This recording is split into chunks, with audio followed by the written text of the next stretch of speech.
Titillate the juices. You know what? Woo! Right now. Woo! Woo!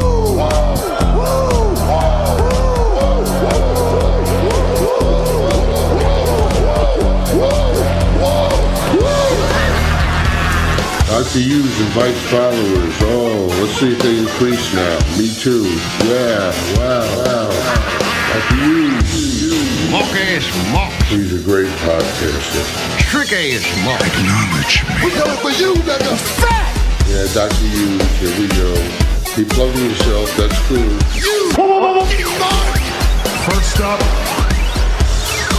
a man whose looks will serve your inner needs and desires. Dr. Hughes. Yes, back. Another week off of not doing anything. We got the Sleazed with us, kind of. Can we hear you, Sleaze? Can everybody hear me? Oh, we can hear you. What the hell's wrong with my video? I don't know. You showed up with a black screen last when we were jamming out to the music, and then you came back and it was still with a dark screen. But this is our normal weekly. Somebody's got to have something that's messed up. So no worries. Most professional show in the world. That's all. Reeza's going to show up in his PJs soon. We're just doing it. We're so super professional. What's going on, Philly Sports Pride? F. Cena. Love the storyline. Just not the person who turned. Wow. That take. There are some that feel that way. Yes. We're going to talk about all this and much more. There's a lot of, usually I start these shows and I go, there's nothing to talk about. So when Cody Rhodes is out here, what do we want to talk about? I'm usually nothing, Then I let Hansy go off on and just rant about, how I'm a conservative. Did you hear that last week, Sleaze? I'm conservative. Oh, yeah. That was really entertaining. Mm-hmm. He fucking went off. It was great. Just to give you a little info when I think about all that, it's I like it when he rants. I don't know about everybody else, but I like it when he does that because I don't have to speak so much. And then, those people, Sleaze, that you try to find common ground with all the time. I'm always I don't like the same things you don't like, right? I'm down with Trump and down with this person and that person. And then they still they just won't buy into it. They don't believe you. They don't believe me, apparently. Yeah. Yeah, he's very paranoid. He's a very paranoid dude. He thinks everybody's got an agenda. He's one of the best, greatest whack packers of all time, in my opinion. Yeah. He's up there. He's no he's no Jeff the Drunk or Eric the Midget or Eric the Actor, sorry, or Beetlejuice. Those are high level whack packers, but he's definitely one of the best. So shout out to you, Hansy. Of course, we're going to have him on every once in a while. So you missed out. You missed out on that, Sleaze, last week. Yeah, I know. I had a sinus infection that I'm still getting over. Damn. But yeah, I was pretty sad that I missed that. I love talking to him. Yep. So everybody out there, support the show, buy the album. Go to the Teespring store. I'm not going to lie. Some of these, this merch here, it's a little overpriced, if you ask me. But if I don't overprice it or let them overprice it, really, then I don't get anything. They just take it all. And don't think of it as you're buying something from Dr. Hughes. Think of it as you want to keep the show going. You like the show. You would like to donate, but you actually get something in return. So I'm just trying to provide some kind of value there. So go pick up your fanny packs and your pillows with the logo on it and tell everybody that this show exists. I know I haven't been doing a whole lot of weeknight shows, Sleaze, but again, I'm going to do the shows when I feel like it. And I think those are the better shows than talking about, what am I going to talk about? Shayna Baszler fighting Jade Cargill on a Thursday night or something. No, thanks. Yeah, no. Yeah, no.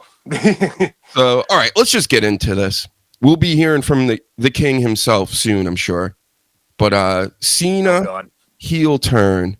I didn't expect it. Did you, Sleaze? No, I didn't expect it, but I called it right before it happened. I said it to my girl. I said, "Oh my God, it'd be so great if Cena turned heel." And then I marked the fuck out. Like I've been waiting 20 plus years for this shit. So I can't wait to see where they're going with this. Yeah, this is one of the best moments in wrestling history. Might as well put it over. It's got like the most eyes on it ever. It's did something like 500 million views, like online in a day or something. It's crazy. Oh yeah, there's so many memes, there's so many videos. I'm loving the ones on TikTok where it says like if John Cena turns heel, I'm turning heel too. Like those those have been entertaining all week. Yeah, it's fantastic. I didn't see them going this way, but it's perfect. And I got to point out to everybody again, Dr. Huge is right. Just go look at the old videos. Look. Oh, get out of here, Sasha Reigns. John Cena. There we go. John Cena page. Oh, he's got more to say.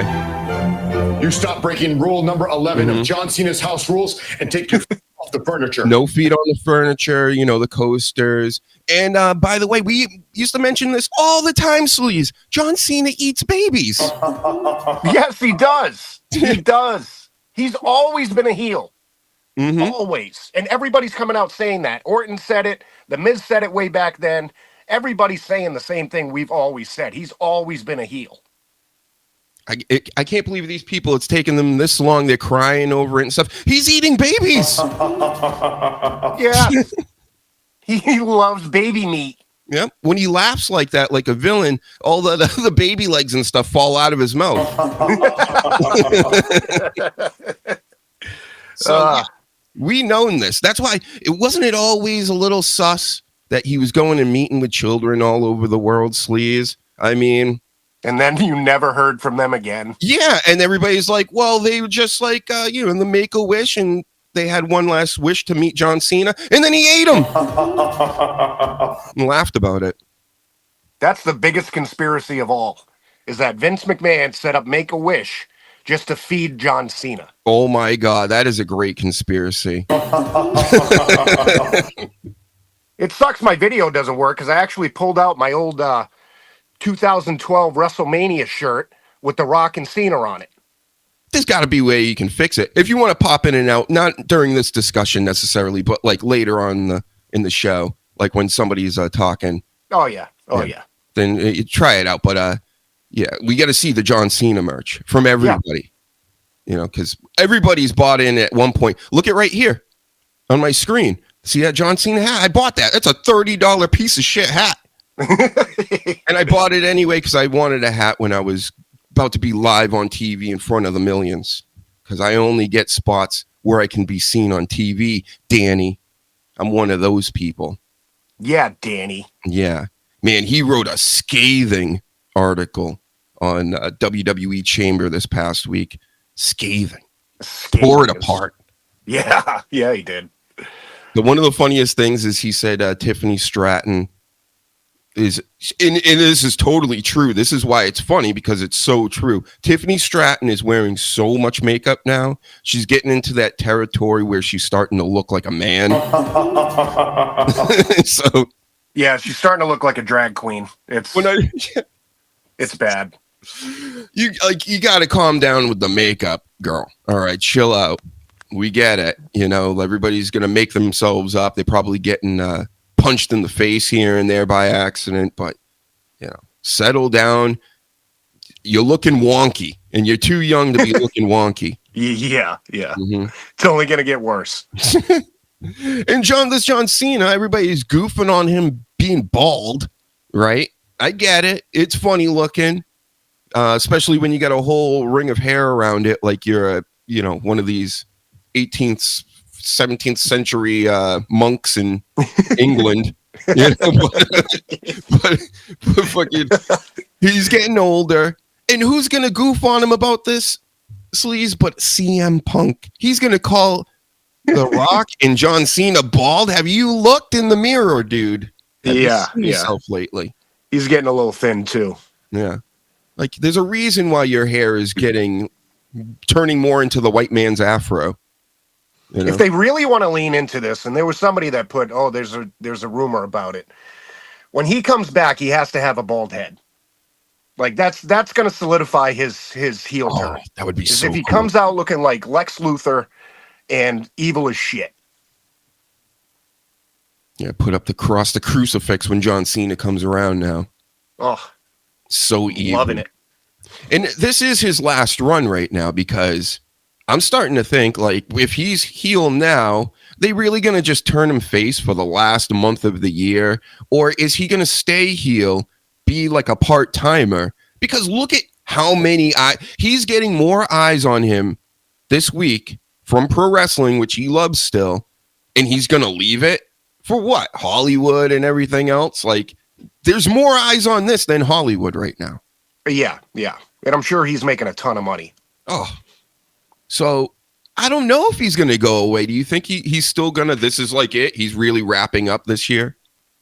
I would want to say no, but if he does, they are going to have to turn him back to, hustle fucking Cena at the end. I mean, that's the only logical thing to do. But I mean, he's hitting on fucking every cylinder right now. Like, why would you want to leave? Yeah, the amount of money that WWE is making right now, the fact that, again, 500 million views like overnight is absurd. That means there are kids out there like obsessed with this, and they're going to replay this video like 100,000 times in the next year or so. And that is cha-ching, WWE loves exposure. That's why they even have these people out here. You see them, they're like plugging them every week. The reaction people. Yeah. Oh, hate that. It's the shits. It's the worst thing. There's videos of like kids' reactions when he turned heel, like crying, that are like super viral. It's nuts. That it's makes more sense. That makes more sense. I like all that, like actual reactions. I'm talking about full-blown adults out here. Ooh, the waiting for something to happen. It's so cringe. Oh yeah. It's so anti DrHUGEshow and everything we're doing here. Like, imagine I texted you one night and said, hey, you know what we should do? We should start making reaction videos because a lot of people watch those. And then we goofed it up and we actually got viewers. I would hate myself. I thought of the same thing to myself, because I like literally jumped up when he turned heel. Mm-hmm. And I thought to myself, thank God I don't have my phone on right now, because I look stupid. I look really stupid. It's I get it. It's just like the people at the shows that want to be a part of the show, that are screaming and doing all this stuff and standing up on chairs at the end of shows, like Home Alone kid. Oh my God, I can't believe, to every little thing so that they can have the attention put on them. It stinks. I know what you're doing. And I don't see that as entertainment. As Jim Cornette said earlier this week, so what? We got to watch them watch something? Like, we're in the day and age where most of these podcasts out here, they're not doing shows. They're not preparing shit like DrHUGE and the Sleaze and everybody here. They just go live and they read chat. People give them money because they're pseudo famous. And what is this? And they watch something else that you could watch on your own free time and use your own head to figure out what the fuck's going on, or if you even like it or hate it. But no. Everybody wants everybody else's opinions, their reactions to things. No, we don't do that here, okay? We do opinions and stuff like that. We'll talk about it, of course, and for the masses, because we do it at a high level. But yeah, and most of them that do those, watch-alongs, which are fucking cringe, and those reaction ones, their takes on, like, in the moment are fucking dumb. There's no substance to it. They're not funny. They're not intelligent. Like, it's a waste of time. Not handsome. That shit. Yeah, not handsome. Not good. Not good skin. Not what else? They're bald. Right? What do you call them? Bald bitches. Bald frauds. Bald frauds. These two bald frauds. Again, CM Punk, I know you got the Sinestro haircut from the Green Lantern because it's all puffed up to hide your bald. All right, Yeah. kids. If you think he's cool for calling these guys bald, he's bald. Yeah. But the thing is, what's lamer about it is he's not having bald pride. You understand? When you start making fun of other people's balds, and you got a bald yourself, you're goofing on yourself. Right. Mm-hmm. It's pretty dumb. Pretty fucking dumb. But CM Punk has been great this whole time. He's still over with you, right? Oh yeah, he's been fantastic. I think this is his best run in decades. You know, Man, the CM Punk. Bald Punk is the best run in decades, everybody. Bald Punk. Mm-hmm. CM Bald. CM Bald. I don't know. Maybe they should all have, a barbershop match. Yeah, get rid of this hair. John Cena versus CM Punk, after Mania, of course. He's got to settle his thing with Cody Rhodes. But then him and CM Punk go in and they one of them gets their head shaved. Or maybe both of them, because they both need it. CM Punk would probably look better. I don't know. Just John Cena over here. It looks like he might have a blockhead. Yeah. I'm looking at it right now. This Peacemaker. This Peacemaker. Oh, yeah. So Cena heel turn. Greatest thing ever. People are comparing it to the Hulk Hogan. Of course, there are similarities and differences. Definitely as big. Definitely. Yeah. Very, very close, I think, too. Yeah. I don't think you can beat the Hogan one. You still can't. Yeah, yep. That was crazy. Imagine if you... Oh, go ahead. It was more so because when you watch it, the crowd reaction was fucking insane. Like the Cena one was good, but I mean, they started throwing shit in the ring and all that stuff, and he did a promo right after it, and it was scathing. It was perfect. Yeah, definitely the Hogan one is still better, kids. Sorry, I know you think everything that's happening right now is the best. Guess what? It isn't. That No. LeBron James, not the best. The Cena heel turn, great, not the best. Imagine if people were throwing things at John Cena and all them. Or imagine this. In the Hulk Hogan one, you got Snoop Dogg out there with Hulk Hogan and the NWO. How much more cringe would that even be? We wouldn't even have liked that at the time. No. You would be like, why is Snoop Dogg out there? Yeah. And the only thing that would have topped this is if he grabbed the mic right after. That would have put it probably on the level of the Hogan one. If he would have grabbed the mic and just said, fuck you to everyone, and said everything that he's gonna say, eventually when he comes back to Raw, or SmackDown or whatever. But if he would have done that, then yeah, it'd probably be closer. But yeah, the Hogan promo after was the nail in the coffin. Hogan, man. I mean, I know that the people hate him these days, but he was putting in work, brother. Dude, Jack. That's the best one, Jack. He was totally swagged out towards the end, like the early 90s when you'd have like the bandana hanging sideways. And he'd be like all like this, hunched up, making muscles, doing his promos like he was a pimp. Crazy But it's time. the same thing with Hogan though too. Like he's always been a heel. They're so similar in so many ways that behind the scenes they're both not very good people. Hogan more so. He's a racist and everything else, but behind the scenes, we saw it in Total Divas with Cena, with his rules and his his total pompous ass attitude and all that shit. Yep. Do you have any more rules for us, John? A lot of people violate rule number 40 of John Cena's house rules in the living room by forgetting to use drink coasters. I refuse to, John. No drink coasters here. Yeah, if you have rules like that, you're a dick bag. You're a huge dick bag. Remember, I've never seen Total Divas, but I saw one segment of it, and he was basically telling Nikki Bella that she couldn't, like, how dare she cook in her kitchen because now it's dirty. But this is a kitchen that he is physically in maybe like a couple days a year. Like, why would he even care? It's just the fact that it's his and he wants to control. I know a lot of these guys.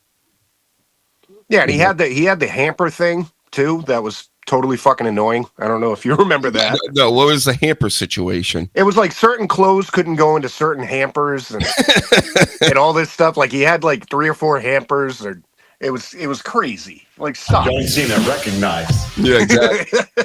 So you tell Nikki Bella like all the time. She's like, I am so sick of this. Yeah. But she was like, I can't take him. I could probably take my other boyfriend there or husband. That's why she. You heard about that months ago, right? She got in a fist fight with him or something. yeah. She's like, I can take this guy. Yeah, she'd rather have that than the fucking hampers. Yeah. But when John Cena, like, puffed out his chest a little bit, John Cena recognized. She was like, oh shit, I got to use drink coasters. Yeah. He's gonna give me the FU right through the coffee table. Right into the STFU, right? Yeah. Get it? Because she'd be nagging at him. I've got a whole story. I know what's going on there. I know what happened. That's why it all broke up. So yeah, got to recognize the head of the household, Nikki Bella. They should have had a spin-off show of just them. Like that would have been fantastic. Every week, him bitching about like dust and coasters and. You can't cook in my kitchen. Yeah. Don't use that trash. Use that one. Random shit. He just makes up things on the fly. Yeah. He's got plastic on his couch. Yeah. Like a grandma. Crinkle. It's like, John, why are you doing all this? He's like, I got to say, I might want to resell it. He seems like the type that like only wears a pair of socks once and throws them out. Yeah.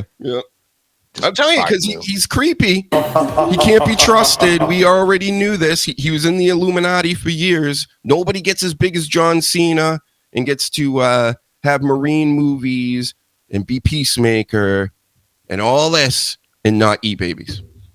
Yeah. Mm-hmm. Fact. Sacrificing infants. Yep. Here's a little conspiracy for you. I don't know if you noticed, Sleaze, when The Rock came out, during this whole segment, he was in his over-the-top bell-bottom Elvis in Las Vegas before he died on the toilet outfit on. Yeah. And I was laughing my ass off at it. And I looked at the back. He had a Brahma Bull, but not this time. It was like a diamond-studded Baphomet on his back. Did you notice that? That was a goat. That was not a Brahma Bull. No, I was thinking the same thing. I said, what the fuck is that? And yeah, it looked like a goat. Yep. And then all the stuff I talked about before in podcasts a month or so ago when Travis Scott was out here. I forget what other pay-per-view or something he was involved in, but I'm trying to let everybody know, like, listen, he's selling BK burgers. He's got his own fast food burgers. To me, this is all very sus, right? If you're doing this stuff as a rapper. Then you hear his music on a loop all the time through WWE, and it's even stuck in my head, and I don't even like it. I'm like, this stinks. It's so just basic. You know what I'm saying? And then on top of all this, he's kind of Illuminati, and he even referred to it, he's, doing the whole getting rid of the evil spirits around him during the segment. Then he got his Houston concert where people died. Remember, they were getting like things, and his whole concert was like about opening a portal into hell, and it's just he's a weird dude. The business is weird.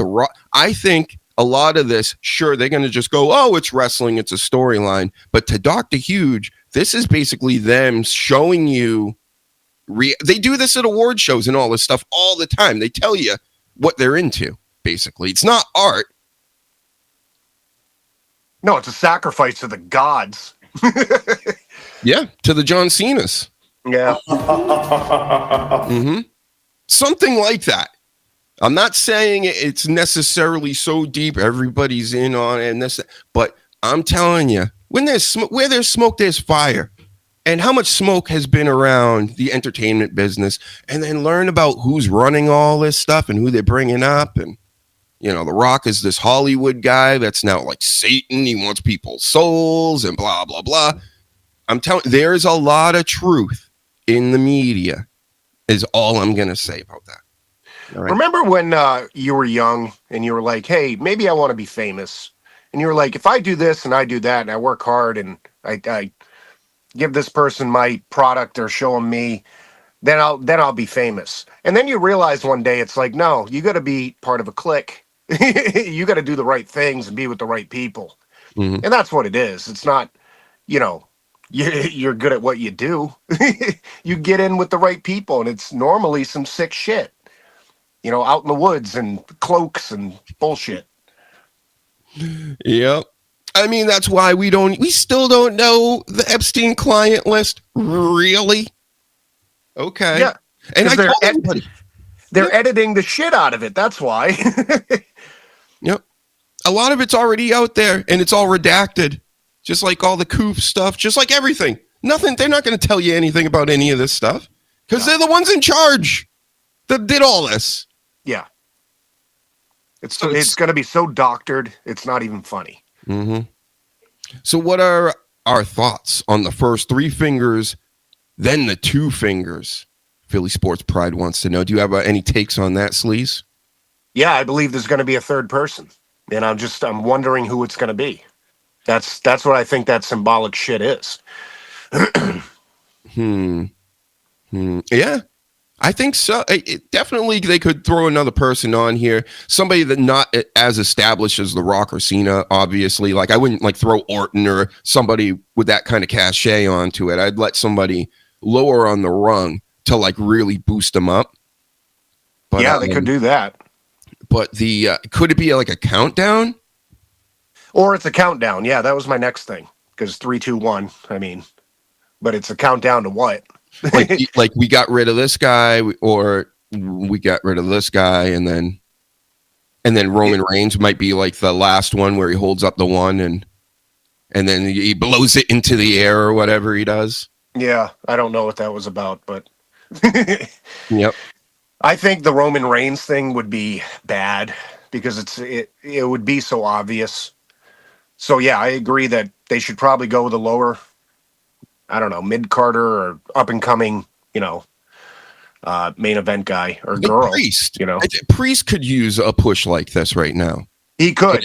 That would be, I actually thought about that too, because Damian Priest he's such a good talent, and he's just very fucking stale right now. Mm-hmm. I think that would give him a good boost.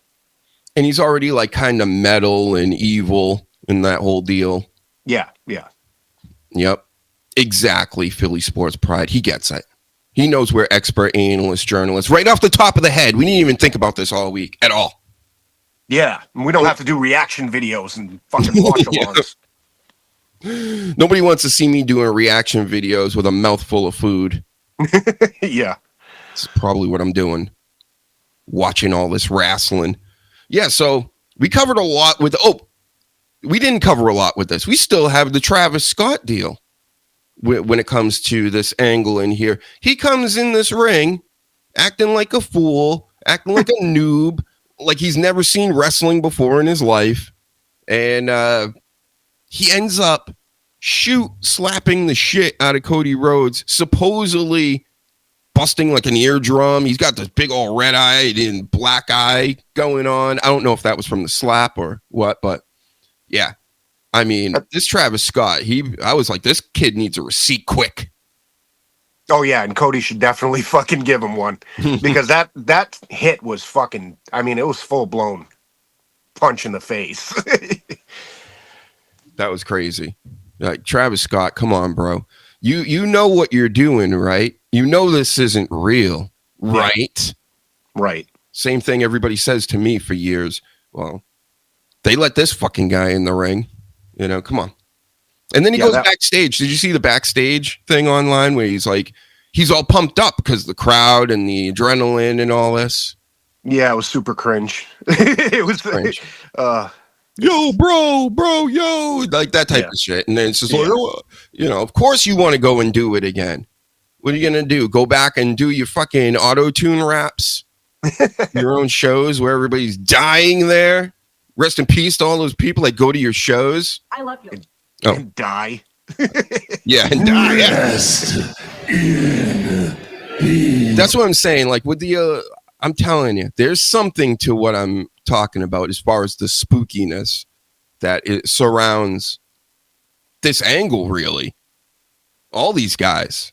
You remember John Cena, basically kissing China's ass and talking Mandarin, like, I'm so sorry, so sorry. Oh God, yeah, it was fucking terrible. Crazy. What's up, Greg? Shout out to you, bro. Don't forget, everybody, get liking, subscribing. If you haven't, you got to subscribe on YouTube. We got clips over here. We got the audio podcast that gets put up over here. We got the lives. Hit the notification for the lives. Tell everybody about this. We're on X right now. We're on TikTok right now. We're all over the social media. Some numbers are better than others. I really would like to get the YouTube ones up, because that would be the ones that actually keep us around forever and ever. I mean, X is cool, TikTok's cool, but nobody gives a shit about that. Like as far as monetization to get ahead in this world, like how can we be better than Pat McAfee? And Pat McAfee is literally doing laps around us. How is that possible? It's all up to you guys. You guys have to, you guys got to put us over. It's a fucked up world if Pat McAfee is one of the best podcasts out there. It's a fucked up world. Number one color analyst. God. Really? All right, guys. I mean, you guys want this. Fucking crazy, man. Look at his face. Yeah, they like that. Yeah, apparently. WWE loves that.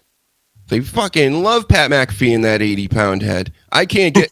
And you know what? People are just starting to go, lately, I don't like this Pat McAfee. It's like, thank God, people are at least starting to get it. They're starting to wake up. Even some of the, I heard Conrad, again, talking with Jim Cornette, and he's like, Pat McAfee really sucked at WWE Chamber. He's always sucked. He's always been terrible. It's so funny, because the other night, I was thinking about a time when we weren't doing the show, and I watched something and I heard his voice and I'm like, who in the fuck is this guy? And I put it out on Twitter at the time. I said, who in the fuck is that raspy voiced fucking moron? And somebody came back to me and said, oh yeah, that's Pat McAfee and da-da-da. And I'm like, the fucking punter? Like what are they doing right now? So then we come to doing the show again, years later, and this fucking guy is still around. Blows my mind. And I get it. I watched the NXT stuff. I think he fought Adam Cole in a match. Oh God. He was this is the thing, Sleaze. He was in the NFL as a punter, okay? Just Right. being in the NFL, even as a kicker, you can move around, right? I don't think this wrestling thing, I know this is going to shock and awe everybody that watches pro wrestling, especially the kids. Guess what? It's not that hard to do. No. It's not hard. If you can move around and jump and run a little bit. They got Becky Lynch out here in Sports Illustrated, the number one wrestler of all time. Have you seen her before, anybody? Yeah. You think she's the height of athleticism?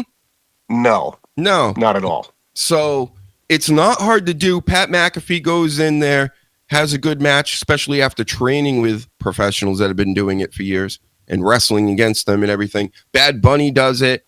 Logan Paul does it. It's not because it's hard to do. All right. If that was the case, there wouldn't be more pro wrestlers than human beings on the planet at the moment. Right. So it's just all it is cardio and timing. That's what it is.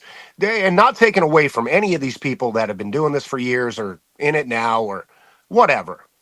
But if you have cardio and timing, you can get it. You know what I mean? Like you have to be athletic. You have to know the timing. That's what it is. I mean, and even the cardio part, do you really even need that? Does Goldberg need cardio, really?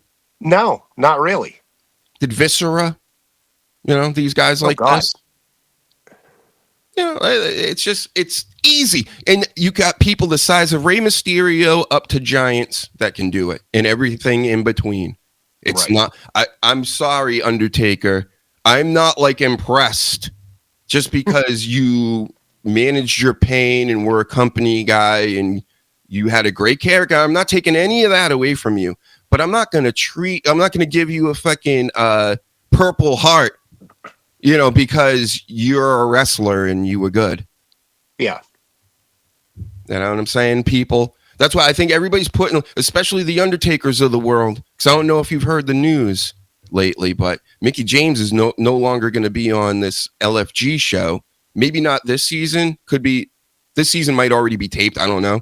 But next season, I guess Michelle McCool's taking over. And they say it has nothing to do with Taker.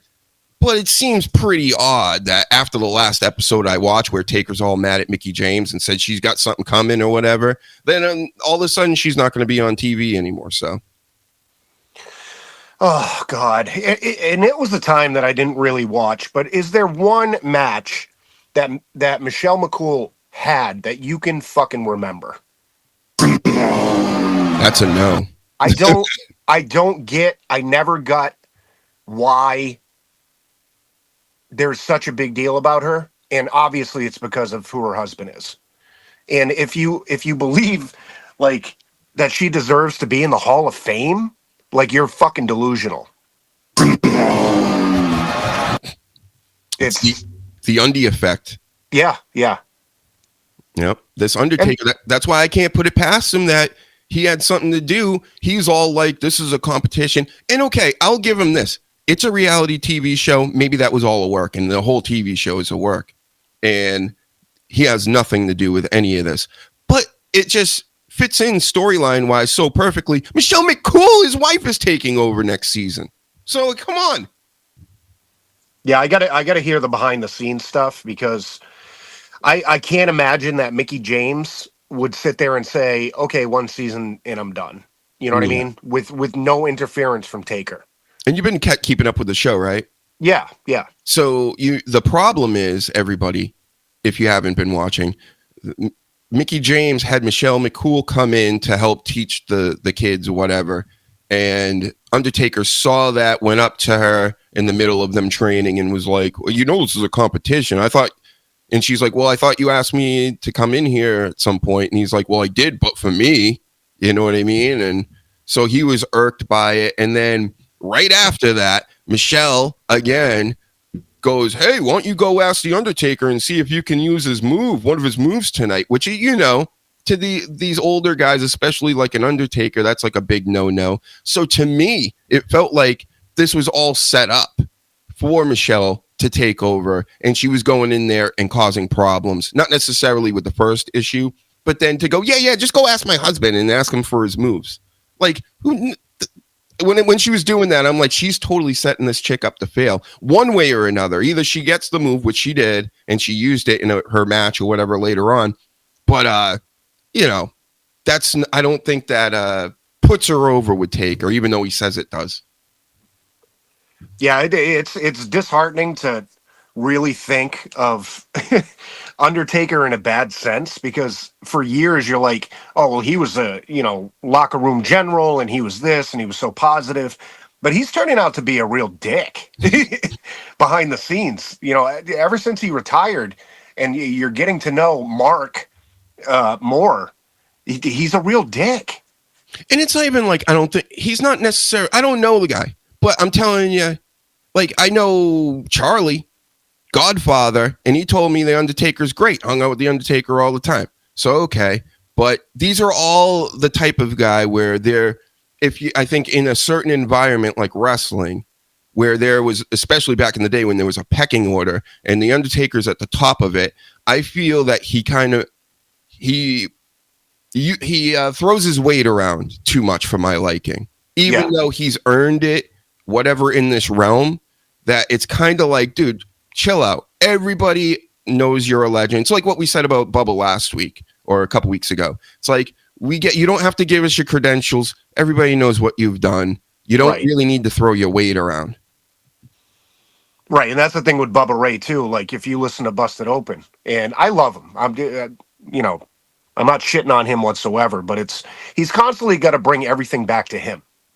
You know, any situation or any topic that he gets into, it always has to go back to, well, when I was in ECW, or when I started WWE, and it's get beyond yourself.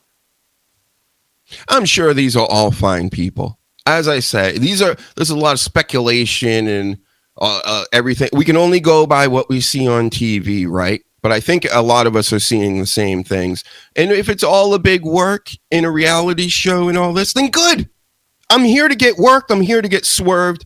WWE Chamber did that for me last week. That's why I'm loving what the WWE's been doing. Raw was good, very solid Raw, solid ass SmackDown last night. I know it's not hard to write these shows, but they got something going on here, Sleeves. Like every facet. They finally woke up with SmackDown last night, and they explained what's going on with the tag titles, for example, like with the board. And if you think that's like really confusing, you should see the Continental Classic stuff over on the AEW side. That makes no fucking sense. Yeah, that was absolutely fucking confusing. So, but I love it the way the WWE is doing it. Then it gets you like, oh, we know you need a story so that we care about the matches. So they gave us what the story was, what's going on, and how everything's connected. If you've missed anything in these long ass shows every week for the past couple months, and then they gave you the matches. It's really simple, guys, and they're doing it. Even the stuff with taking the belt off of Shins last night, giving it back to LA Knight, makes all the sense in the world with the timing. I mean, they're killing it right now. Yeah, they did. Definite good choice in taking the belt off Shinsuke, because I forgot that the belt was on Shinsuke. Like, I really did, and it was a terrible run. And it's not on his part. It's just I don't know if they knew what to do with him. Mm-hmm. I think this might be one of the last times we see Shinsuke Nakamura. I think they put a lot into this new entrance, the samurai bit, the spitting in the face. He's the evil, Japanese man. Yeah. But overall, yeah, this run was stale as fuck. Like, there's nothing going on with this. And yeah, Shinsuke is... Yeah, it's frustrating because he's such a good talent, and he came in... And they had, big plans for him and stuff like that. But it's like, he needs to go back to Japan. I think it'd be better for him. It's going to make him have more longevity. I just don't think that he should stick around.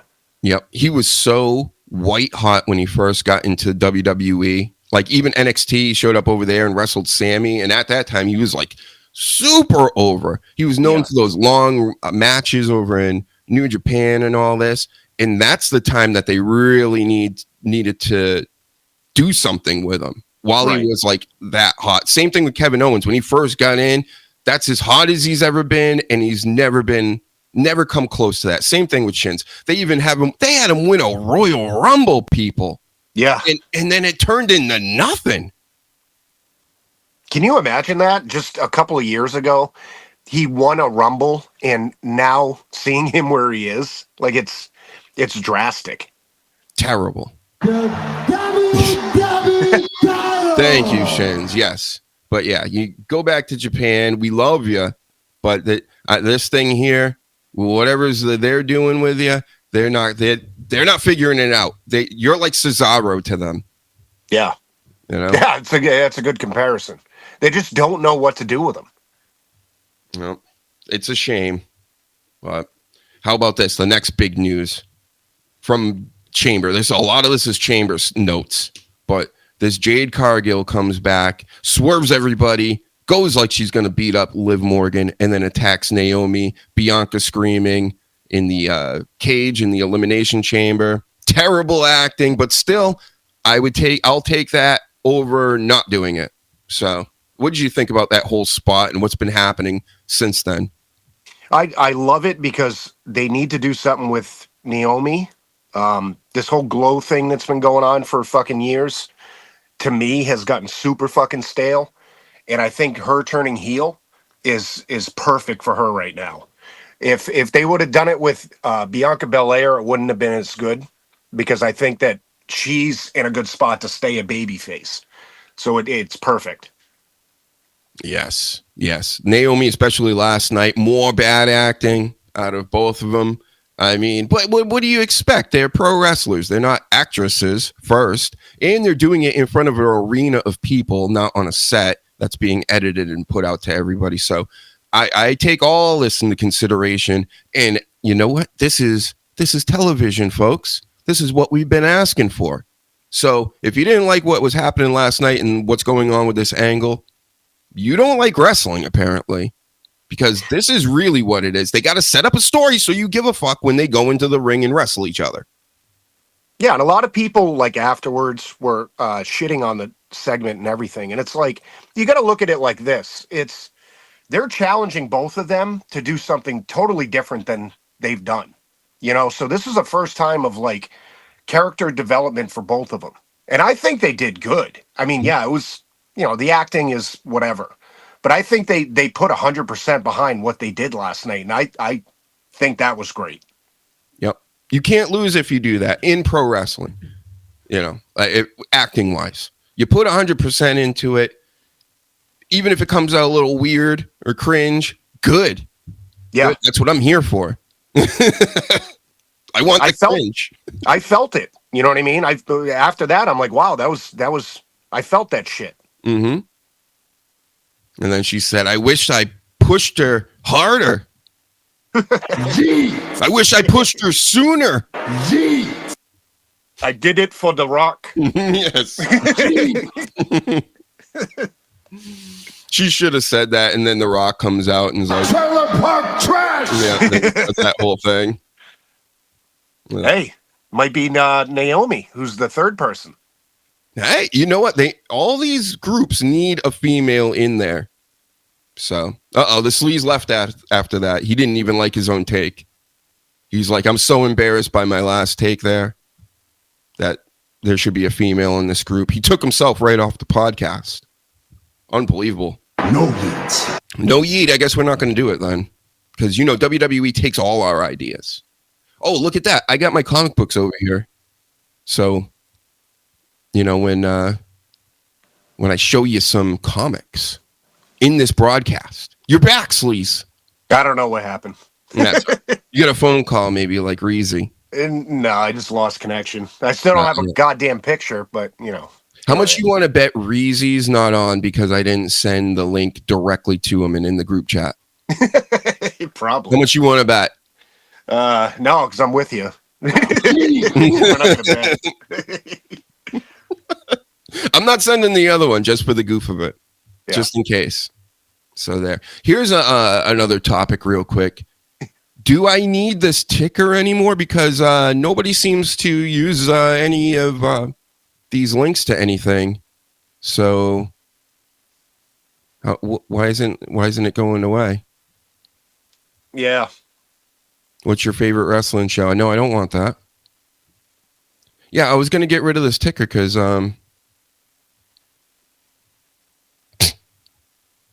it's working out good. I can't get rid of it now, and I wanted to. Oh, jeez. I was going to make a bit about it and everything, but oh well.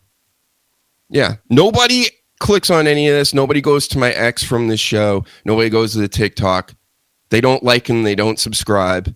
They don't go to the Dr. Huge store in Teespring. They don't go to the self-titled album Dr. Hugenstein, which is out now, by the way, on Spotify. And I was going to take it down forever. But you know what? We're going to have to come back and do that because it won't let me. I'm stuck with it now. So fuck everybody. Yeah, yeah. Just look at it forever and never do anything about it. Yeah. Maybe it's scrolling too fast. Maybe they can't read that fast, Sleaze. Maybe. Maybe they're stupid. I'm going with that. Let's just call the audience and all the viewers stupid. Okay? It's good for business. Idiots. That's right. Well, it works for The Rock, right? Trailer park trash. Yep. We'll slap the syphilis off your face if you don't click these links and do these things that I'm telling you. Anyway.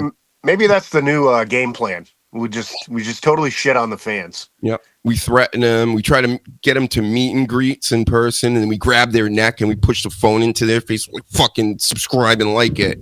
Yeah, moron. Yeah. Press the buttons. Fucking idiots. I got to get those hand gripper things. Work out my hands for when I grab people by the back of the necks. I remember our buddy Pete Rock when he was a bouncer, and we watched him. He had this woman by the back of the neck. Yeah, and he's pushing her out of the bar, but it was the way he looked like the Terminator as he's doing it. Oh, yep, security. Yeah, good old bar security. Get out of here, ma'am. You're broke. Too broke to do it, Sasha Reigns. That's all right. You're not broke enough to retweet this, though, are you? Are you too broke to hit the like button? Too broke to hit the subscribe buttons, everybody? Your hands hurt? Well, your back's going to hurt when you get fucking landscaping duty. Not the huge residence. I need my bushes trimmed. Yeah. I need my bush trimmed. That's for sure. Get it? Yep. Gonna be landscaping these balls.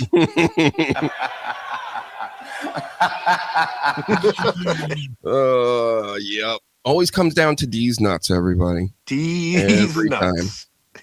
So yeah.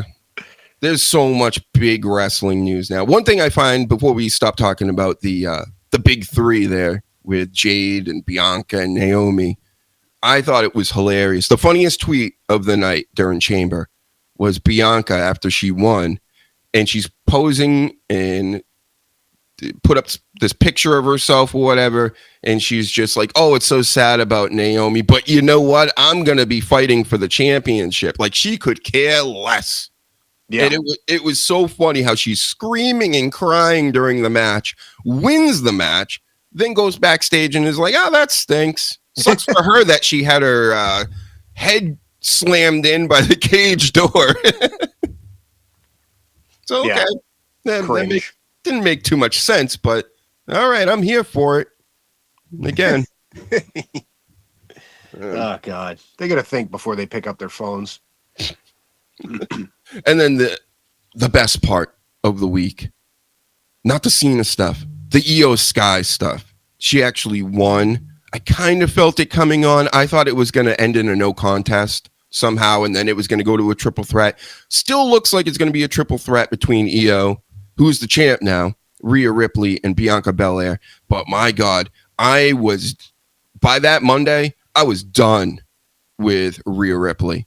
Like, I don't even think she cut a promo, but they were showing like vignettes of her speaking, and I was getting like physically mad. Like, shut up. I was like, I turned to the TV. I was doing something. I'm like, shut up. You know, when you're like talking to the TV, shut your mouth. Like, I just turned around. And I looked at the TV. I'm like, shut up.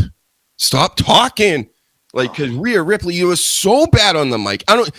Maybe it's not even her being bad on the mic necessarily with her choice of words. It's that voice. That voice sucks. It's the voice. It's the mannerisms. The whole like sticking her tongue out and rocking her head back and forth, smiling bullshit. This thing. Yeah, she's a tough guy. Yeah. A tough guy that constantly is smiling. And it's annoying. Yes. Smiley tough guy. I don't know. And then just so tatted up, bro. Like, I get the gimmick and everything, but geez, you're gonna run out of room soon. Oh, many texts. The piercings. She needs. And I sent you a text the other day. One of the rumors is that she's pregnant, which I'm really hoping that's the case, because that puts her off TV for at least a year and a half. If you're Carmella, then it's like 2 years. But it'll put her on the shelf for a while. They can rethink her whole thing. She can come back, fresh, and it'd be best for business.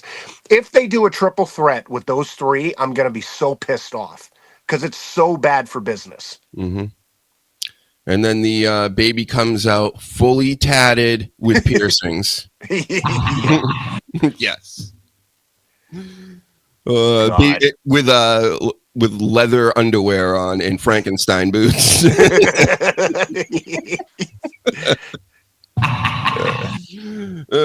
Yeah. Black lipstick. Yep.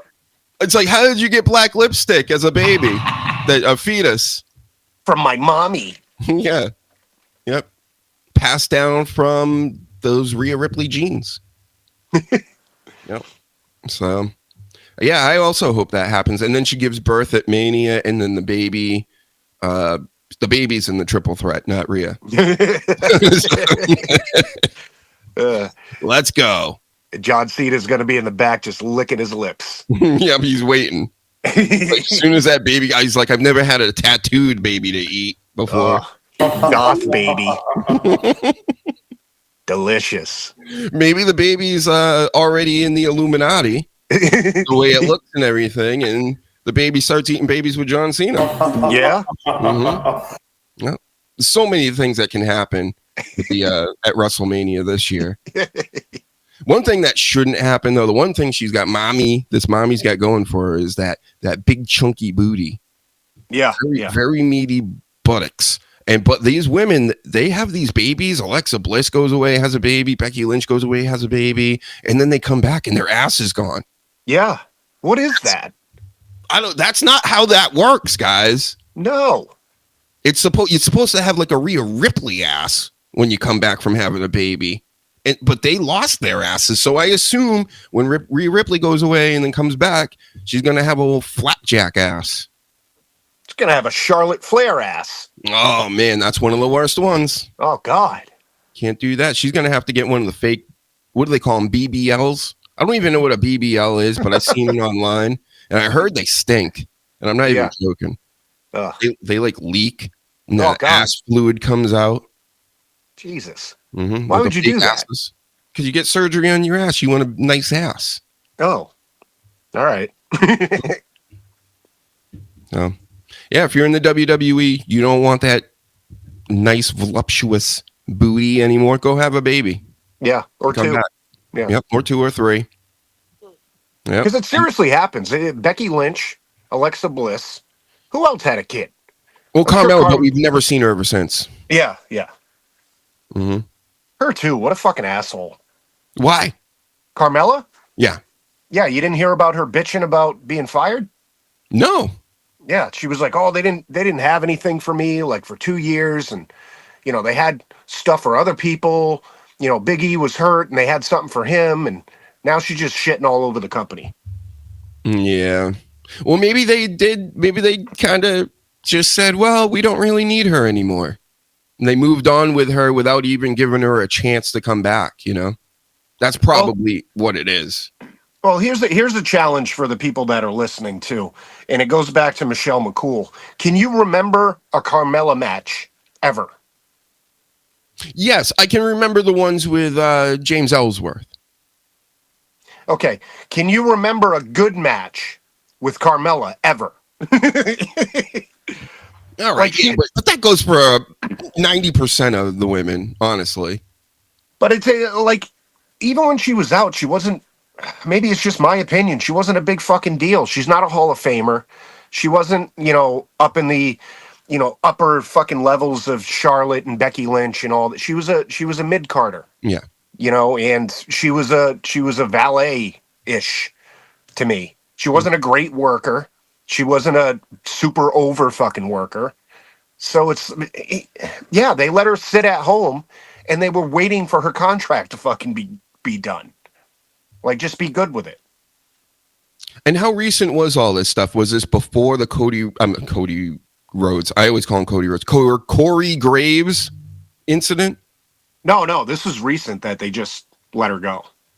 But she hopped right on a podcast and started just shitting all over WWE for, I don't know, I guess not like giving her opportunities when she was pregnant and hurt and all this stuff.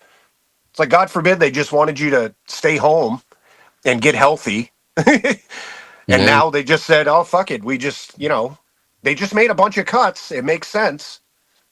a lot of this has to be because, wives and husbands are going to talk, obviously, and they're probably like, especially with his whole situation with Pumpkinhead and everything and getting moved down to NXT. And he's just like, dude, this stinks. Like, they're actually giving it to this guy that I'm better than. I understand the frustration with that. I'm not a hater of Pat McAfee, personally. I just don't want him on my TV. And I think Corey Graves is light years beyond a Pat McAfee. Why? Just because Pat McAfee kicked a football? Like, my God, that's cringe. Yeah. Well, gone are the days of like, Jim Ross. Of, they put commentators in there because they can actually commentate. Now it's like they put a clown out there.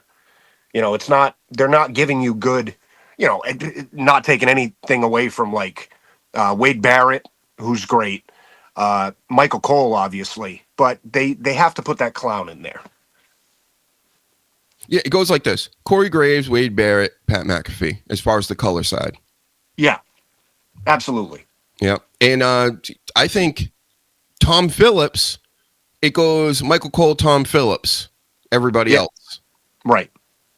And Tom Phillips I don't even know if he's still in TNA or Impact, but I don't understand why they got rid of him either. Unless he was just sending out too many of those messages, you know what I'm saying? Could be that. Yeah. But yes. Anyway, EO's the champ. I'm loving that. Cena's a heel now, loving all that. CM Punk's fighting with everybody. They're still kind of doing everything that we wanted him to do when we did the older show back in the day. We used to always talk about open up the storyline so it's not like just you got these 4 guys that kind of want the belt. Two of them really want the belt, but then the other 2 kind of want the belt. And then there's just everybody else doing horse shit. Now they got CM Punk is literally feuding with multiple people. You don't know who he could get into it with next. Obviously, it's Seth right now that he seems to be top on the list, but that list kind of moves around, and that's how you do fluid storylines here, people. So if somebody gets hurt, you can instantly go, who's next up on the list? What can we do with them? And then what does this affect? Because it's always like, you got to think about this stuff. It's chess, not checkers. You understand, everybody? And they're doing it. They're making this stuff make sense, and they're making it realistic instead of, it's just these 4 guys every week. And here's another 6-on-6 at the end of Raw and SmackDown. Doing that for years just totally killed the business. Yeah, yeah, and it's you're totally right, because they have, like Drew McIntyre, he's got beef with like 3 people. CM Punk's got beef with everybody. John Cena, The Rock, fucking Seth. It's all intertwined, and they could go, like you said, in any direction, and it's great. It's not the same fucking feuds every single week, Yep. And you know who's funny about this the most? Karrion Kross, and I say that. Who follows me now, by the way? Shout out to you, Karrion Kross. You're probably watching this podcast right now as I'm speaking. One of the best out here to do it, and he doesn't even have to get into a ring. He's being interesting, messing with everybody on the outside right now. So by the time he does get back into the ring, it will mean something, I believe, if done right. And he's into it with Sami Zayn, AJ Styles as of late, which seems like they might even team up. Yeah. That would be cool. They both have the rock star hair going on. So, there was a thing, and it's totally true, that every person he interacts with, he does his hair like them. And they had different pictures, and it's true. He just talked to AJ, and he had his hair down. It was all, conditioned and fucking glorious. He's perfect right now. Like, perfect. Yep. And again, he's one of those guys, he's involved in so much stuff. He could literally pop up anywhere and it would make sense. Right. That's what you got to do. Mm-hmm. If you flip the fucking channel, like you used to do back in the day, and go to AEW, you have the Death Riders beating up, FTRKO rated superstar, whatever the fuck team that is, every single week. And it's just them fighting. Like, horrible. I tried to tune in to AEW this week, and of course, guess who I saw first on my TV, Sleaze? Can you guess? Moxley? Nope. It's the same person I see every time I turn it on, no matter what. Orange Cassidy. Oh, fuck him. Every single It's the shits. Doesn't matter if I turn it on and watch it from the beginning of the show, he's the first one out. If I turn it on in the middle of the show, he's beating somebody up in the ring or doing a Superman punch or something. It drives me crazy. So I instantly turned that off, and then I came back like minutes later. And this is, again, I haven't really watched AEW Dynamite in a month.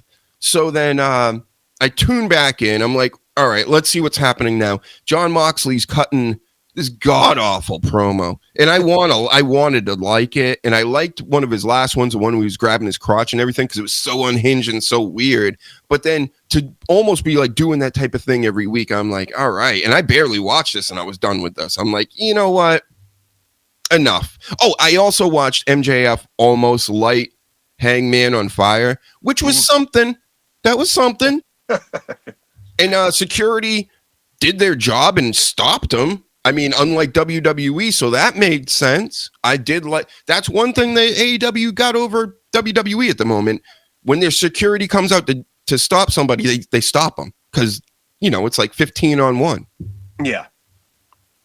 I think the problem that AEW is having, and if you listen to Cornette, they'll do like a Dynamite, and then they do like the quarterlies as far as their ratings. So when people turn it on, right, there'll be, I think last week there was like 700,000 people that started.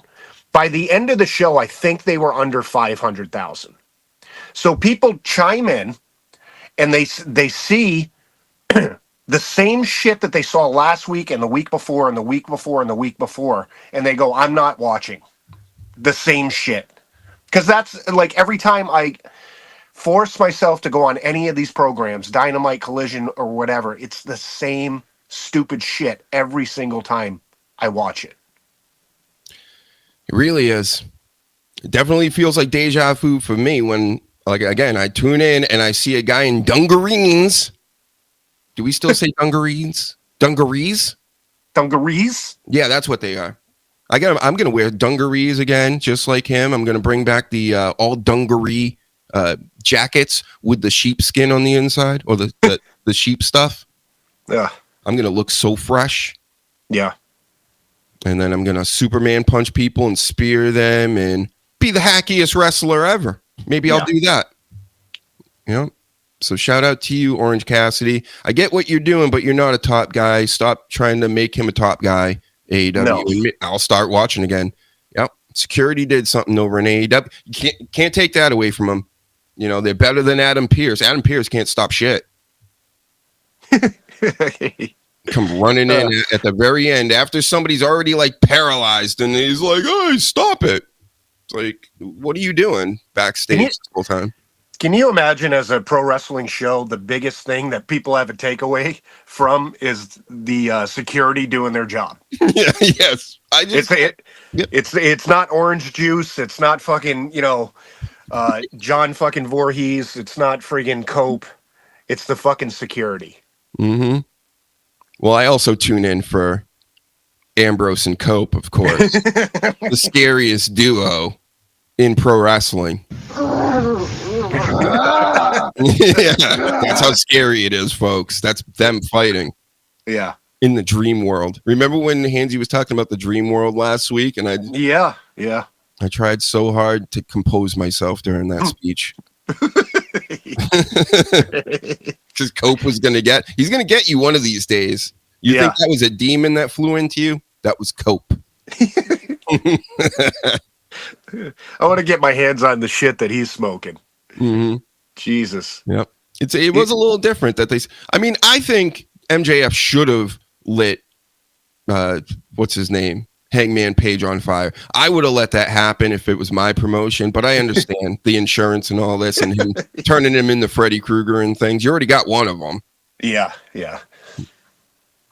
It's so bad. It's like every time ever since I read that thing where somebody said that they don't have production or creative meetings, like that's all I think of whenever I turn this shit show of a show on and try to take it seriously.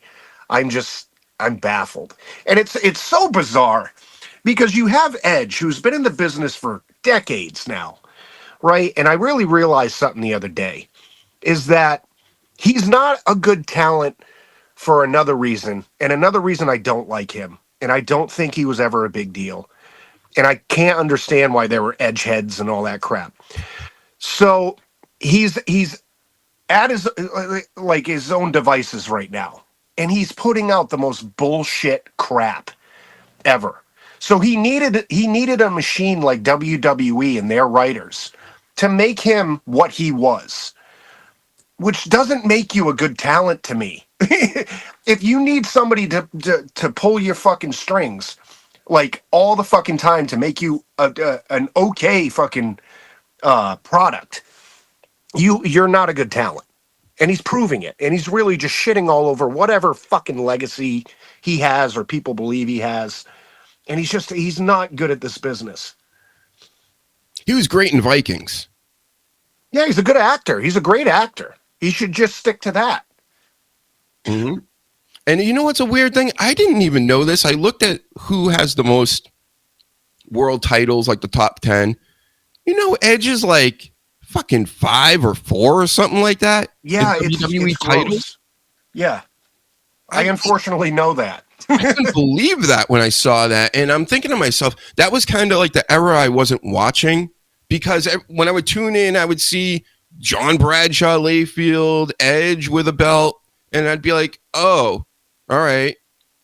I'm not watching. I just move on because when you come from the Attitude Era, Ruthless Aggression era, and then you get into that weird, the beginning of the PG era, I was like, yeah, this ain't for me. You know what I mean? But then he actually won the belt that many times. Like, wow. No wonder he's kind of has this thing about him where he feels almost bigger than the business. Like, no wonder. Because I didn't know he had the championship that many times. He really thinks that he's Randy Orton, John Cena. He's like on that level as far as having titles. Yeah, he's a perfect example of right time, right place. Because if he was in any other era, he would not be what he is now at all. He was right place, right time. He was at a time where they had nobody. They really didn't have anybody, and they had no choice but to push him because he was the only person that really could do anything at that point. And it wasn't a good product. That just proves that it's just, it proves so much. Yep. So that was the Miz had the championship during that time. Right. It's just, wow. So, yeah, I've never been an edgehead. I'm more of a peep over here. Yeah, yeah. The peep stuff is where it's at. But, yep. How about this for a topic? You gotta let me know, because everybody, they think they got over on Dr. Huge this week. They didn't. They really did on this X machine. They think they ratioed me, which I was ratioed, but I'm still right. It's like with that meme. Why are you booing me? I'm right. So somebody had mentioned, the whole MJF thing. He went on a podcast and said, of course, WWE wrestlers are watching AEW, and if they're not, they're stupid because they should be knowing what's going on and this and that. And has nothing really to do with that. But then in the tweet itself, it was like, Triple H studies AEW and all that. And I'm like laughing to myself. I'm just laughing. I'm like, Triple H, who is running this business right now with the creative and all the stuff that we've been talking about and the intricacies that are going with it. He's now studying AEW. No. Like, he's watching it probably like how I'm watching it. Other people are telling me more about it than I'm actually seeing. I tune in from time to time when I have a second. I wouldn't call that studying. Right. So, of course, he knows who Penta is and who that guy and this guy and that girl is. Of course he does. He's in the wrestling business. He should know who all these people are. And that's why he's going to bring him in. You don't need to study it. It's not study worthy. No, they do now, and they always have scouts. You know what I mean? That they keep their ear to all the indies, and which I consider AEW as an indie. Yeah, and they're looking for the next person to bring in. So of course, but they're not studying it. What are they studying? What not to do Yeah, as a promotion? essentially. Yeah. Oh, we shouldn't do that. If Triple H is studying it, that's how he's studying it. Yeah. Somebody's going to come up and say, hey, I watched last night and John Moxley, tied up like two people and blah, blah, blah. And he probably laughs and goes, wow, that's fucking stupid. Like, we're not going to do that, guys. Yeah. I mean, come on, MJF. And of the wrestlers, are they watching it? I don't know. Maybe. Are they stupid if they don't? Do they really need to? I don't think so. You guys got your own thing going on. Like Seth Rollins has pointed this out in public many times. He's like, listen, this is my company. I'm doing this. I don't really think Seth Rollins on his downtime away from wrestling is going to go watch more wrestling of another company. He's probably going to go hang out with his family or do something like that. So I get there are friends and people are friends in the business and this crossover, and there may be interest because of that. But you think a top star or somebody that's anybody that's like on a weekly show on the WWE is worried about AEW and like, oh, but I got to understand what they're doing. And especially Triple H, who I said is running the whole creative. He's got enough on his plate right now. Yeah, exactly. Let the interns do it. Get back to me later. I mean, the scouts, The problem with the AEW is they came out the gate and they said, okay, we're taking over the industry, right? And they were big for about a year or two. They had Cody Rhodes. They had all those, people that were chiming in and making good shows and all this shit. The problem now is that they still think they're a big deal, and they have dropped tremendously. And Tony Khan still has it in his skull that he's competition for WWE. And like, if anything, at their peak, they were competition for NXT. They weren't coming close to the overall company. And this delusion has trickled down to some of the talent where they think that they're doing really good shit and they're still competing when the numbers are saying they're not. I said it from a report that I read that was saying that in the 5 years that AEW has been a company, it has not pulled a profit. So there's your fucking evidence right there. And they even came out like WWE said, oh, we're getting $10 billion for going on Netflix. And Tony Khan goes, oh, yeah, because we're your biggest competition. We're going to go on Max, which is like in the bottom of the top 10 streaming services. And they still think that they're putting out a good product and there's still competition. Hey, if they were on Skinamax 20, 30 years ago, I'd be watching. That'd be the greatest lead into them sexy time videos, like Bikini Car Wash. One of the greatest. Greatest movies of all time. Bikini Car Wash.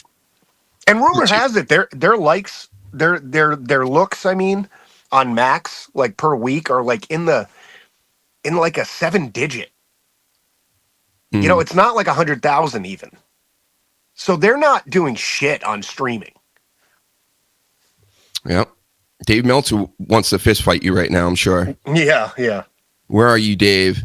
Man, talk about cope. He's been coping harder than anybody lately. Like, even his own co-host there, Alvarez, fighting with him. Oh, he's retarded. That's why. Like, I chuckle to myself whenever I see that he puts something on X, because he's so fucking delusional. He'll be like, well, Collision did 290,000, but that's not including Max. And it's like, okay, so you add another 30,000, it's still dog shit. I don't understand how I do understand it. They have a billionaire's son running a wrestling promotion, so it's not going away anytime soon. They can just keep burning this money. But man, I'm not going to be bullied out here by these nerds, by these people that haven't touched grass and things or whatever they say. Yeah. There is a huge segment of this wrestling community, online and offline, where they're like obsessed. I don't understand. I knew a few kids like this growing up where it was like They were like so into it. They would tape every show. That was back when there was like 2 shows, 2-hour shows. Now we're talking, it's on every night. Some of these people are literally watching it every single night. It's their whole day. It's their everything. And to me, in the meantime, I get it's cool. I'm obviously into it, but there are other things going on where now you're getting into a weird place, because if you're consuming this much of the same type of content, you're almost like you're in la la land of just pro wrestling, which is scripted matches, and then they lose touch with reality. I feel like Dave Meltzer's gotten into this place because of how long he's been just everything pro wrestling. I get it. It's like your job and you got this newsletter and all this, but oh my God, like maybe take a break or something. Yeah, go fucking do something else. Like, go take a walk. Like, just see the sun and shit. Messing it with reminds me of what? It like I want to say like mid 90s, right? So you got WWE, WCW. Then there was the internet comes online, and then you had all these backyard wrestling fucking organizations. These fucking kids, 10 of them starting a little league, and people would come to their mom's backyard and all this shit. And it was a big thing. And so people hardcore got into that shit. And then of course ECW comes out, and that's basically what it was. And that's what reminds me, in a sense, of like the AEW fan base, where it's like they're a bunch of fucking dweebs, to be honest, that are doing this stupid shit to get attention on themselves and all that. And that's what I feel like that kind of fan base is, where it's like that's their entire life and they have nothing else, and they're gonna die on their fucking sword for this bullshit.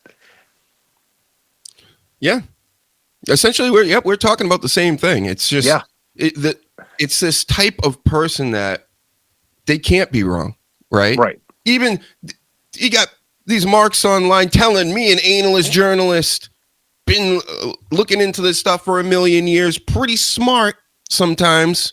I get it. I get what's going on with all this. I understand why you like what you like and things, but don't you recognize that you're almost like in a cult? Yeah. Like I make fun of WWE more than anybody. It's not because I'm showing for them or anything. I could care less if they make money or they do make money. Whatever. I just want to be entertained. That's my whole outlook on all this. But these people, they don't just want to be entertained. They're like in a religious ceremony of some sorts. And like if you disrespect that, it's like you're an idiot. If you say something, if you disagree with something, you're a fool. And how dare you? Of course, Triple H is studying AEW. It's the greatest thing ever. Haven't you heard? It's literally gonna save your life when the apocalypse hits. That's like the type of like language that's being thrown at me out here. Well, you make an excellent point, because we've been, big fans of this whole industry for decades now, but we know when it's bad. And these people can watch Dynamite and say that was perfect when it's far from it. They can't admit that their shit that they're into so heavily can be bad. It's sad. Well, and the whole the wrestlers' attitudes, and again, I don't dislike them. They're good wrestlers, but like the Kenny Omegas and the what's his name, Ospreys of the world or whatever, where they're very dismissive of what is. It's like being dismissive of Tom Brady and Michael Jordan and the NBA and the NFL. It's like, oh, well, that's just them. That's how they do it. We do it differently over here because we're better. It's like, no, you're not. That's not how this works. Okay. Don't come here with that attitude where you feel where you got the smugness that you're better than the WWE. And the reason why I'm not there is because I'm better than that. So fuck you are. You crazy? Did you just see John Cena get a billion views over the weekend? Come on, guys. Come on. Well, that's what it is. They can't fathom that. Like a lot of AJ Styles, I just watched an interview with him, and he was big in TNA and he was big in New Japan. But it's a much different fucking animal when you get to the WWE. It's like the NFL and college football. They don't understand that. They're a big fish in a very small pond. And they've been there so long that they think they're better than a juggernaut. Like, I don't think they could fathom like a 70,000 fucking seated arena or the publicity you get or the fucking opportunities you get. They can't fathom that. Will Ospreay, as good as a fucking wrestler he is, and Kenny Omega would be a mid-carder because they're not the total package. They don't get that either. You can be an excellent wrestler, but to be a superstar and to be on a John Cena level, a Roman Reigns level, a Rock level, you have to be more than that. And they just can't get that into their skull. Mm-hmm. Got to have that it factor along with the in-ring stuff. Oh, that's all I ever hear about the AEW. Well, they wrestle better and they're better wrestlers. If I don't have a story to go on and it's not engaging and I don't care about it, why do I care about two guys fake fighting each other in a match? It means nothing. If there is no story behind it. That's the whole purpose of wrestling to begin with. So when you send a Kenny Omega out at me and he does these meandering ass promos where it's like, yeah, and you know what? Right. It's like, you already, I don't care because you stink. You could be the greatest in-ring wrestler in the world. You're still not a good wrestler to me. Because the wrestling is a whole performance. And if you can't even get me to the match, you haven't made DrHUGE buy a pay-per-view because I'm not interested in what you're doing and who you're feuding with. Who gives a shit if you can wrestle good? Yeah. That's exactly what it is right there. Can you imagine a weekly boxing fucking show? Nobody would watch it. Well, because they do they're just have going in the ring, pounding each other's fucking heads in, and then you fucking move on to next Wednesday, and they do the same thing. It's a good point. They've had Friday night fights on forever. It's not like it's this huge thing, but it has been around for like 100 years or so.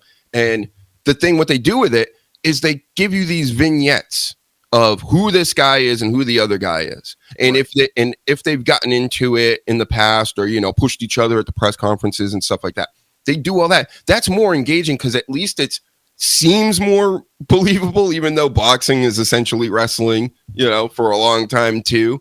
But they know how to sell matches. That's what you're doing in wrestling. You're selling matches.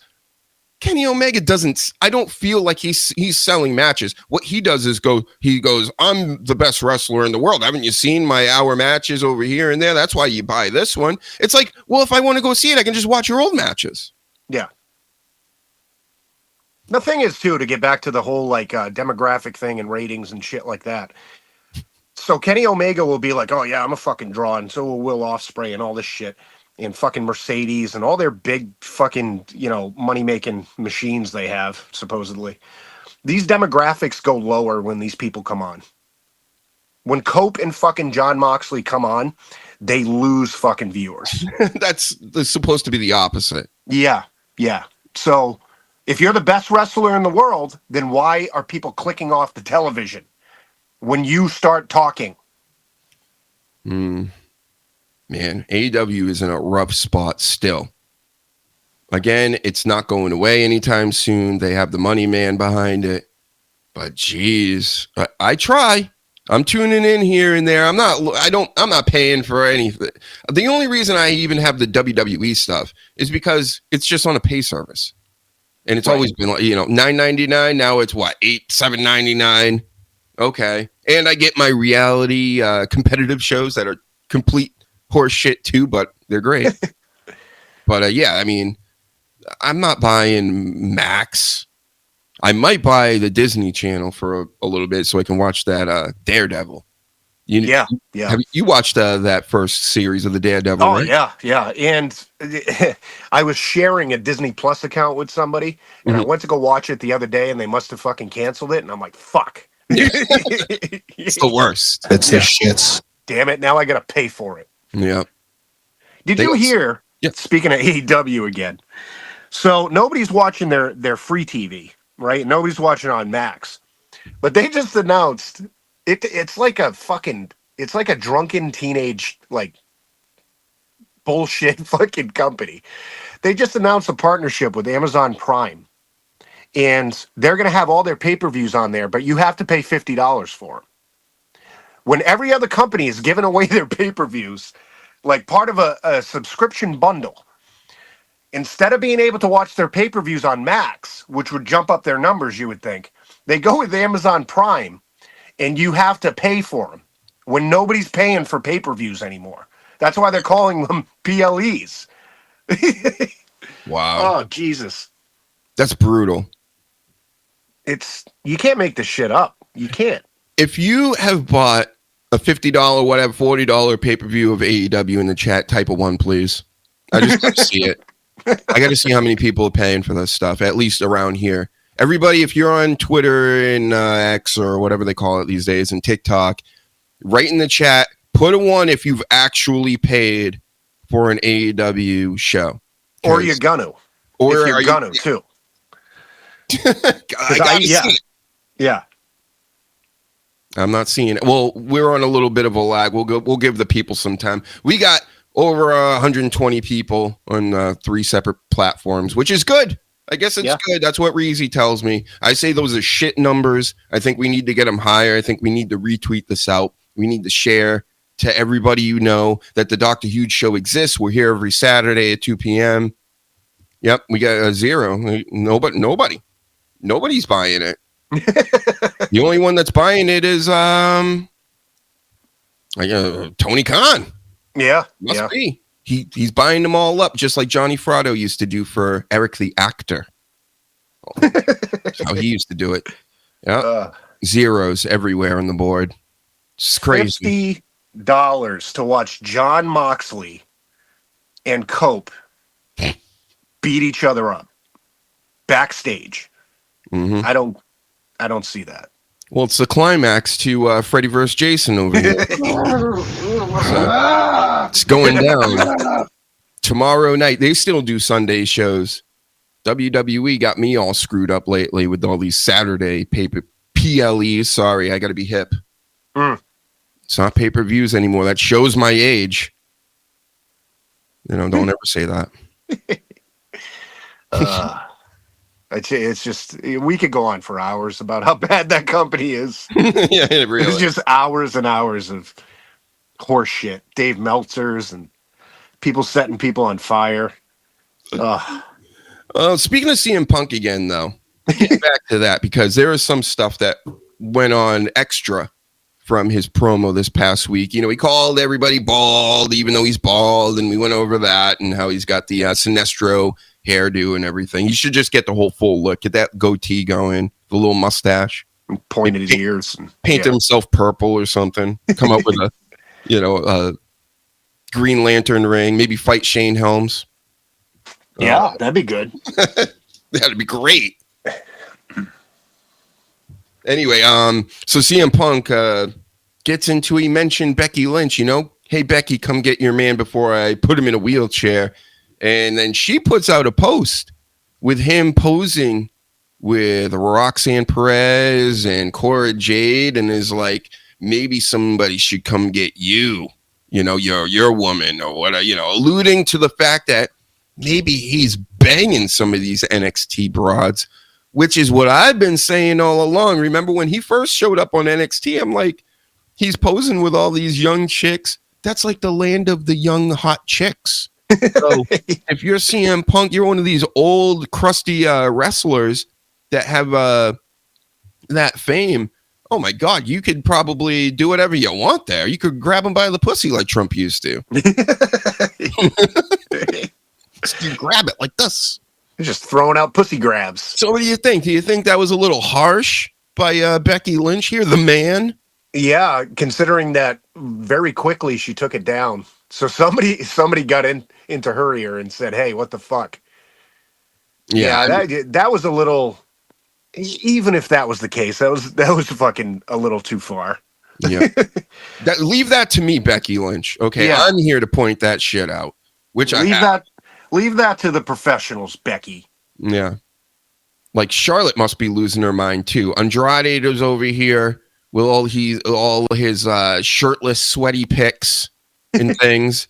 And you don't think that he showed up? I think he might have showed up at NXT a few months ago. It doesn't matter. He's probably smashing everything in that company. Well, she lost her ass, so I would be too. Yep. She lost her ass and her mind and her marriage. Yeah. Quick. Wow. The trifecta. It's like dominoes. But yeah, don't be doing that, the man. This is why I don't think she's cool, Sleaze. Yeah. I can really pick them out on screen, who's a douchebag and who's not. Even if they're good guys or bad guys, I can see right through that. I've seen through this Cena stuff. I've seen through the Rock stuff from many times, even though I like them. And Becky Lynch, I never liked that Becky Lynch, because how are you considered the greatest women's wrestler of all time by Sports Illustrated, and you look like that, and you wrestle like that, and you sound like that? No, it's politicking. That's what it is. Becky Lynch. Yeah, she's very cookie cutter. You know, she's not anything that stands out. Her promos are good. They're not great. Her wrestling is good. It's not great. Her presentation is good, not great. She's another one that is very fucking delusional. And I think there's a lot of backstage stuff to keep her relevant because of Seth. You know, I hate to say that, but I think it's another Undertaker Michelle McCool thing where it's like he's got so much pull now that it's like, well, you know, to make him happy, we got to make her happy. Yes. Very much. They are a power couple in there. I haven't bought into this. I know she's good in the ring. She's a good dance partner type of deal. But Right. like everything else, I don't get it. No. I mean, she made her way in the business by getting her face broken by Nia Jax. Right. And people forget that. That's what made her famous. And it was good for a while, and then it just everything that she does just gets so boring after a while. Mm-hmm. And you know what? See what Nia Jax does to people? She even has the Punisher symbol on her gun here. Right. Yep. Right in the gun. That is where it is. Face planted by Raquel Rodriguez. Yeah. That's what you're looking at, folks. For everybody that's listening in the future on the podcast, we're gazing at Nia Jax's gun with the Punisher mask face that was made of makeup from Raquel's face onto the gunt. Yes. Yep. Prominent. Scary. Such a perfect face plant right there. Like, look at this. This is crazy. This is the greatest picture of all time, probably. It looks like the demon that Hansy saw. Yeah. Is this the demon that flew into you, Hansy? Let us know. Thank you. Yep. Scary. Nia Jax, I mean, that's why you can't even attack her with your face like that. It'll just, like that's, maybe that's Raquel trying to come out of Nia Jax's gun, kind of like Freddy Krueger. Like when he was stealing souls. Oh, man. Yeah. Anything can happen. You never know in this wrestling world. Crazy shit. Yeah. People are fucking delusional. There's a lot of delusion in this industry. A lot of just, all right, fucking get over it. And you know, when I think of delusional, I'm starting to think Jade Cargill. Again, the smoke. There's a lot of smoke around this Jade Cargill backstage. So there must be a fire brewing. But Jade Cargill supposedly, maybe last year, got into it with Shayna Baszler backstage. Like, you out of all the wrestlers, right? All the female wrestlers, you're gonna fuck with Shayna Baszler. You're a genius. Yeah. Yeah. So You can't even fake fight, let alone real fight. yeah. You know. And I can only assume and speculate here that, they were wrestling each other at the time. There was a lot of tag matches with Jade and Bianca, especially against Zoe and, that group there with that ridiculous name that I can never remember because I just refuse to. But Shayna Baszler, I guess, maybe they were upset with each other. I don't know what the case was, but Jade, again, the weight throwing around thing backstage. If Shayna Baszler is telling you you're fucking up, or if that's even what the case is, just go with it. Yeah. Listen, you're a noob. You just came over from AEW. I think she's too big for her britches from a lot of stories. I heard that she even had problems with Bianca a few months back. Right. So again, a lot of this seems to be stemming from Jade. I don't think this is jealousy. I think the women that are just going to be like, well, she's like the next big thing. They're really pushing her. They're not going to try to get in her way.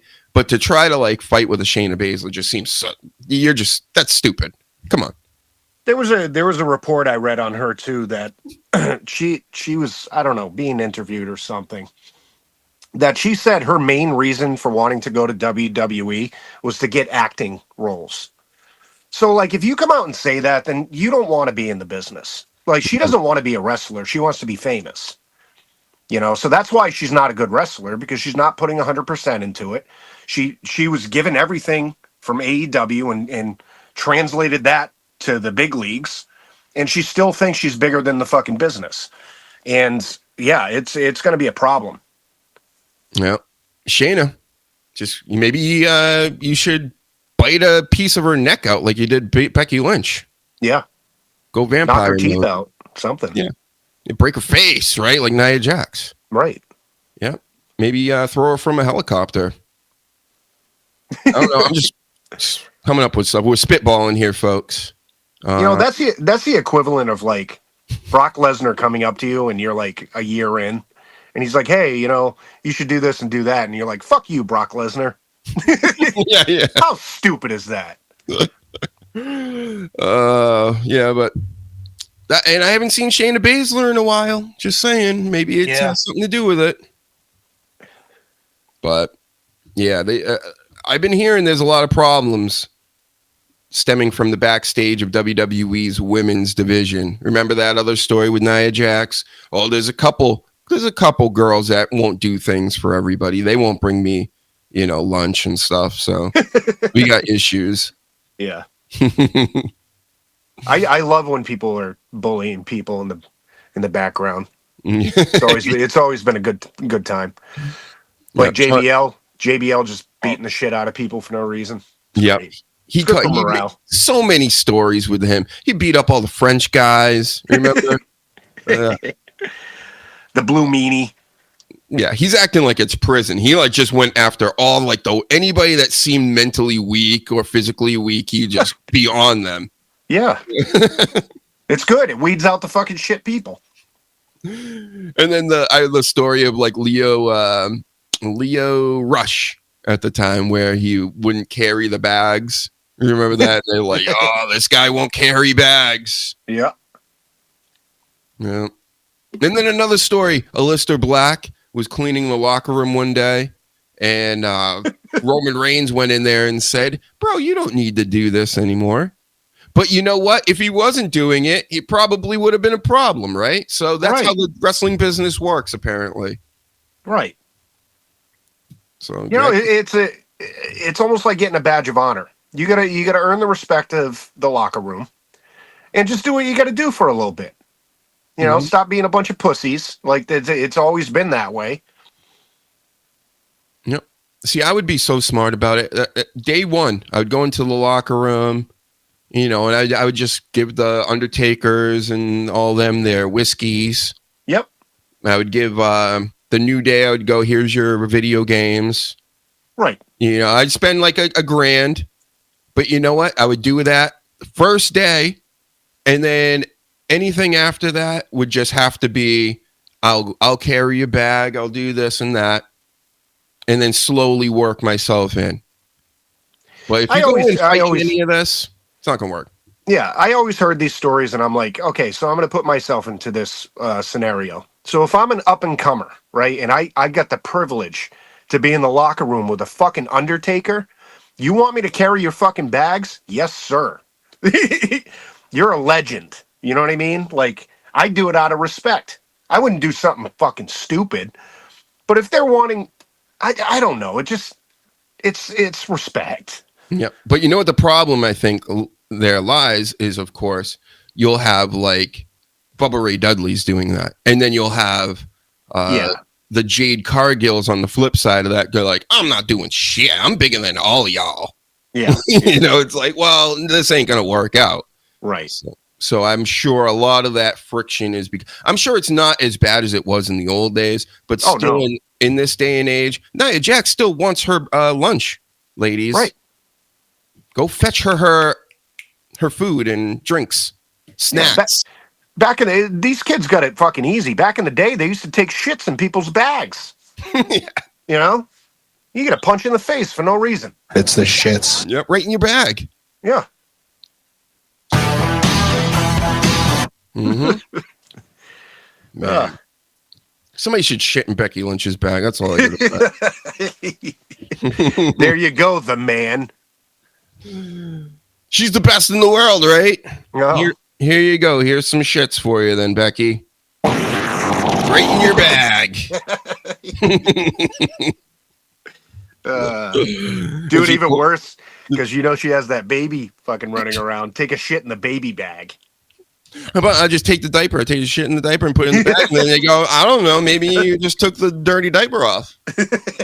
You know, it is green. All my shit's green, so they get away with it. I don't know why you're accusing me. Man. Wow, we went over a whole bunch of stuff. Yeah. We killed it. We still didn't go over Orton, though. Orton's back. He's headlocking people again. Boring the shit out of Dr. Huge. The crowd loves it, though. They love Randy Orton boring us. And he's fighting with Kevin Owens. This was exciting. He almost kicked him in the head. Yeah. Or a lot of people saying, oh, it's 2009 Randy Orton coming out and all this stuff. And I'm like, yeah, if he's going to be like that ruthless fucking I'll beat the shit out of anyone, I'm down for that. Which seems like that's the direction they're going with him, which is good to me. Yep. And I was thinking the other night, too. I'm like, again, you know what? Randy Orton has an awful lot of championships. And you know who didn't watch a lot of those championship wins? Was this guy. Because it was during that Edge period again. Him and Edge and Cena must have just been that was all that was getting belts since 2000, what? 6, 7 to 2012 was pretty much all them. It was just them three, just passing it off to each other. It's obnoxious. So, but who else did they have? You know what I mean? Like, I really think about the roster back then. Who did they have besides those three? And JBL they had had a lot of championships. Yeah, JBL, Edge, fucking Batista. Lesnar was gone by then, I think. I can't think of, like, many other people.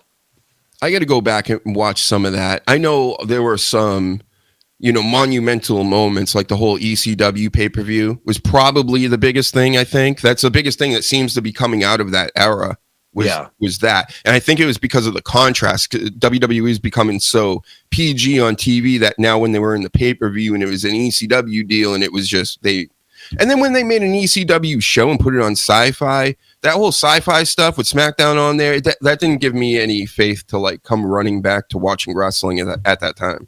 No. So. And that just shows the state of the business when you have to have one of your shows on Sci-Fi. Yeah, it's true. The TV deals weren't pouring in at that time. Mm. Did you see the Cody promo from last night? Yeah, and it was so fucking deflating. Like everything they built up at friggin' Elimination Chamber just totally fizzled out because of his monotone, boring ass. You know what it is? It's like feel bad for me at this point. Feel bad for me because everybody's against me, and I'm just trying to be the good guy. And it's tiring. I love the whole "fuck you" Rock thing. If he could bring that shit, if he could have brought that shit to SmackDown last night, I'd be on board 100%. But he just totally deflated the whole thing. his way of speaking is the worst. It's just like the man, where it's like I say a few words, and now I'm going to say a few more words, and now I'm going to say a few more words. And like, oh, stop sucking in air like that. I get what you're doing. You're trying to pronounce your voice and push it out more with what you're saying, but dude, that's not. Don't do that. It's so distracting to me. Put filler words in there like Dr. Huge does. Yeah, it's like Triple H back in the day. I'm Triple H. I'll take an the Triple H over the. What should have happened last night is he should have come out and been pissed off at all three of them. He should have just fucking thrown the belt on the mat and said, listen, I'm going to fuck up Cena. Travis Scott broke my fucking eardrum. You're fucked. The Rock is going to get fucked up. Drop the mic and leave. That would have been perfect. But he came out with that whole, I got my suit on, look at my black eye. What do you want to talk about? And then it ramped up at the end and it wasn't good. What do we want to talk about? Yep. He hit us with one of those last night. How about talk about how Travis Scott literally slapped the shit out of your ear? Yeah. In your face. Right. I don't even think he mentioned it. How about talking about Cena kicking you in the nuts? Yeah. You know what I mean? Like, how about talk about The Rock whipping the shit out of you again? Again. Yeah.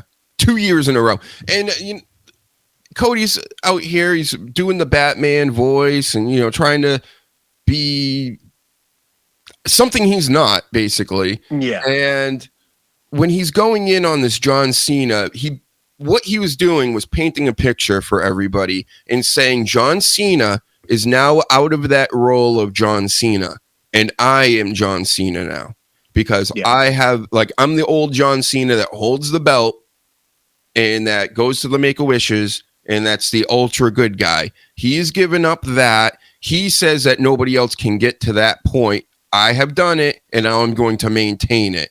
Do you like that? Does that make sense to you? No, because it was everything we already knew. He was telling us all the same, what we already know. Why come out for fucking 10 minutes and reiterate everything that we just basically put together in our skulls? Yeah. Like, it wasn't needed. Yeah. Keep him off TV or have him come out, like I said, and be pissed. That's what I was expecting. I said to myself when I was watching it, I said, okay, when Cody comes out, he's going to be fucking mad. And he came out, the way you talking about, and then fucking all this other just shit we already knew. Thank you. Thanks for the recap. Yeah. It was totally not necessary. I think that they do it because they know it's going to get people watching. They want to see what he's got to say about it. And then he comes out there and doesn't say really anything. He says everything we already know, like you said. So cool. Yeah. It was, I can see it on a business standpoint because they promote it and say, well, Cody Rhodes is going to come out and say something tonight. And then they don't deliver. It's just a means to get him out there. So all the kids can go, yo, and you're our Cena now, basically. We'll give all the money to you then. Right. That's what they did. I'm Cena now. You're bad. So all the money and all that merch stuff, buy my stuff. Yeah. Yeah. Mm-hmm. He's a walking commercial at this point. Yep. And not a good one. Before. Yeah. Talk about it really. Once you hear that, like I have months and months ago, I can't unhear it now. Yeah. And when he cuts these promos, I'm just like, shut up. Yeah. Yeah. So a couple more. Back in the day when Cena was Super Cena and all that shit, at least when he came out and did a promo, it was realistic. This is my problem with Cody, and it has been for ever since he's come back. He's not believable. You don't believe him. You don't think that this is a guy coming out that's talking from, his heart and all that, as cliche as that sounds. Where Cena could sell that shit for you. Yeah, it's going to be when John Cena talks back to Cody, Cody's going to get, he's not even on that close to that level of promo. He's good. He can cut a promo and he can make it through the segment, but he's not going to give you CM Punk, John Cena, The Rock, Stone Cold, HBK even level promos. It's just not in him. No, it isn't. It's not his strong suit. Mm-hmm. So, quick other notes before we sign off here, but Lex Luger going in the Hall of Fame. He's been brought up lately. He's been hanging with DDP. He's standing up again, which is good news. And also, he's not taking any credit for Miss Elizabeth passing. Do you have any takes on this and what he had to say about it? It's so hard because back in the day when I was a kid, I liked him and all that stuff. And then, you hear that story and you mix it in with lately people are saying, well, he's had a real fucking hard time and all this. And it's like, yeah, but he also probably had something to do with the death of Macho Man's ex-wife. Nobody's bringing up that shit. But I mean, if Jimmy Snuka can be in the Hall of Fame, I mean... Yeah, why not, right? Yeah. It's not like he was, holding her by the throat and opening her mouth and pouring beer and stuff into it and booze and drugs and whatever else. But again, I wasn't there. But at the same time, it's one of those things. Everybody's got a mind of their own. And if you're going to do what other people want you to do, then I don't know. Who's really culpable? It's your body. Right. So... There was one thing that was brought up, and I'm behind it 100%. So they have the Warrior Award they give out every year. And a lot of people are saying they should have an award for DDP, like honestly. Yeah. Because he's helped so many fucking people. And he should really be recognized for that. Mm-hmm. He helped us and come on the show and got disappointed with us very quickly. Yeah, he tried like hell, but...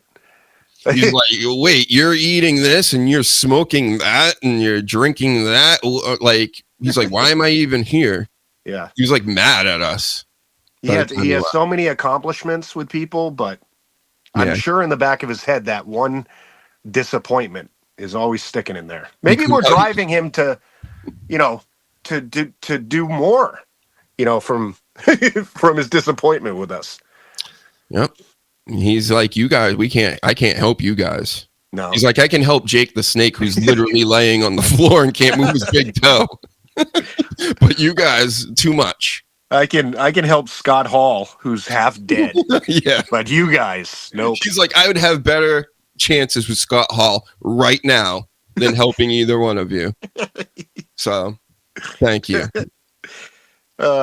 Didn't you call him or text him once and he's like, yeah, I'm in a jacuzzi. I don't want to talk to you now. Well, it's two separate things. The first thing blew my mind too, because, we're just getting this podcast going. We're just doing the live streams and I'm networking and I managed to get DDP on. I talked to him at a Chinese restaurant when I was hanging out with all the other wrestlers and we're all, chilling and doing legend things. And, DDP calls me right when Raw starts one night, and I'm like, "This is weird." And I pick up, and I'm like, "What's going on?" And he's shooting the shit. He's just talking about, I'm in a hot tub and just basically just shooting the shit about wrestling and podcasts. Yeah, and I was like, "Wow, like this is weird." You know what I mean? Like especially this is before I was talking to Kevin Sullivan and everybody else, so I'm just like. All right, I got DDP calling me, and then after that, he comes on the show, does the show. Then we had the 100th episode. This is where I was like, what's going on with this DDP? But I sent him a quick text, just, hey, I'm having a 100th episode. Would you mind cutting like a 15-second? This is great. You have 100 episodes or whatever the fuck. You know what I mean? Like one of those for Dr. Huge. And he's like, bro, I'm in such and such country. I don't have time to blah, blah, blah. I think he was thinking I was trying to get him back on like immediately when that wasn't the case. I just wanted a quick, like, hey, take 15 seconds for me, do a video, send it to me, be done. And you won't hear from me for years. Right. Couldn't do it. So I'm coming for you, DDP. I haven't forgotten about you. Yeah, okay? yeah. Coming for you. Because I remember that. We had a bunch of people that we recorded saying, hey, good job with the 100 fucking episodes and all that. Yep. Yeah, and he couldn't be bothered. He was busy and, I'm like, oh, okay, it was funny that he would even answer me back that, Yeah. So I'm like, I didn't ask you to like build the Great Wall of China or anything, you know. But It's probably because initially he was like, "Oh, this is cool. I'm gonna, I could shoot the shit with him." Then he comes on the show, and he's like, "Wow, these guys are fucked." The show I should really probably take my name yeah. off this shit. Yeah, and then like a couple weeks later, he goes on Joe Rogan, and Joe Rogan's stealing my guess. So Yeah. thanks, Joe. Yeah. Yeah. And Dallas. Thanks, Dallas. Again, Joe Rogan's podcast, everybody seems to like it. This is better, technically, if you are into wrestling and you like funny stuff, because you really think Joe Rogan's funny. No. Really? You guys are you watching it and listening to that because he's hilarious. All right. Okay. You ever seen his stand-up? It's terrible. It's unwatchable. Unwatchable. It's the worst thing in the world. Bad. And you know what? How about this? If we want to go down that conspiracy thing again, I don't think this Joe Rogan's up to any good. Who gets big as Joe Rogan in this day and age? Who gets as big as The Rock? And they don't have, and that, listen, I could go down a rabbit hole with this with you guys and bring up people that have been, I'm not getting into it. It's too deep. It goes too deep. much. I'm telling you that there's something there with that Joe Rogan, everybody. Nobody gets that famous as a Joe Rogan without connections, as we've talked about before. That's how all this works. He's made the connections, and so that's why he's got everybody's ears. Yep. But it's time to let go of that a little bit. You can still listen to Joe Rogan. I'll allow it. But at the same time, you must go to Dr. Huge Show on YouTube and subscribe there. Follow me all over the internet. Follow the show. We're here every Saturday, 2 p.m. to do this for all of you. And then we got merch right here. Support the show by buying some merch. You could go and buy this album over here that I made, music, or you could just go to Spotify and listen to it for free. Follow me over there. It's all about boosting up these numbers, right? But I'm not doing it in a dishonest way. I don't have fake numbers. There aren't fake viewers. I don't have the money to pay for that, okay? I'm paying for enough. I got all kinds of subscriptions to everything so that I can watch everything and use everything to make the show, and a little help would be nice. So that's how you can do it, folks. Shout out to everybody watching right now. You guys are the icons. Do you have anything you would like to say to the audience? Any plugs, any, showings of the sleaze anywhere? Yeah, you can find me on all socials at the SLZ52. Higher Love Creations. Check her out. If you guys need videos or anything done, she's excellent. She does all our stuff. And yeah, thanks for watching, guys. Yep. And don't forget, Sean Ross Sapp, you shouldn't have blocked me. I don't know how I got blocked. I heard he was brought up this week, all the stuff before the chamber, and he was leaking things, apparently. I don't even know. I don't care. He's an asshole. But I went and looked it up because people are all fighting and they're all, getting whooped up. And I'm like, well, this is wrestling news. I have to analyze this. So I went in and he blocked me. And I said, Sean Ross Sapp blocked Dr. Huge. What are you, racist?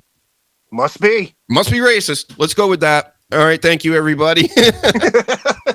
Everybody have a good night and or a good afternoon, wherever you're from. Don't forget, again, follow us everywhere. Hit those buttons, especially the like buttons. It helps us out. It's so obnoxious that I have to keep bringing this up, but you got to hit the buttons for us, everybody. 140 viewers watching us right now, Sleaze. We're doing it. We're killing it. By next week, 250, right? We're moving on up. I used to get so scared when 9 people were in a room. I want 9,000. I want 9 million people watching. I won't be scared at all. I'm not scared of any of you people anymore. All right? I'm big. Yeah, you ain't shit. All right? And, people always will come on the show sometimes, Sleaze, and that before the show starts, they start breathing like this. And I'm like, what's going on over there? You're all nervous. There's nothing to be nervous. Nobody can do anything to you on here. Yeah, you're safe.